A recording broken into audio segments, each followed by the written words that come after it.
আমি কল্যাণী রুদ্র, খড়দায় থাকি। আমি একজন ক্যান্সার পেশেন্ট। 9 বছর আগে আমার প্রথম ক্যান্সার ধরা পড়েছিল এবং বর্তমানে আমি আবার ক্যান্সারের শিকার হয়েছি। তো আমার এক ভাইপো, মানে আমাকে পিসি বলে, সুশান্ত মালাকার, ওর মাধ্যমে আমি এই মোরিঙ্গো নিউট্রাম্যাট্রিক্স আর সেলারিকের কথা জানতে পারি। মানে সে একটা অলৌকিকভাবে ওদের সঙ্গে আমাদের যোগাযোগ হয়ে যায় এবং আমি ওই মোরিঙ্গো নিউট্রাম্যাট্রিক্স আর সেলারিক ওষুধটা খেতে শুরু করি। আমি বাধ্য হয়ে ক্যান্সার হসপিটালে দেখাই, রাজারহাট টাটাতে।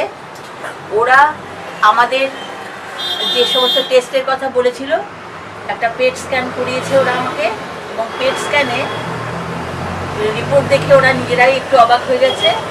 কারণ যেখানে আমার ঘাটা হয়েছিল, একটা ইনফেকশন হয়েছিল মারাত্মক রকমের, সেই ইনফেকশনটা থেকে আমার ঘাটা এতটুকু ছড়ায়নি।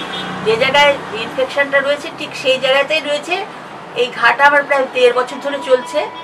এর জন্য আমি সেলারিককে অত্যন্ত ধন্যবাদ দিই এবং সঙ্গে আমার ভাইপোদের, যারা আমাকে এতভাবে এগিয়ে নিয়ে গেছে এবং এই ওষুধটা আমাকে অনেক অনেক ভালো রেখেছে, অনেক ভালো আছে।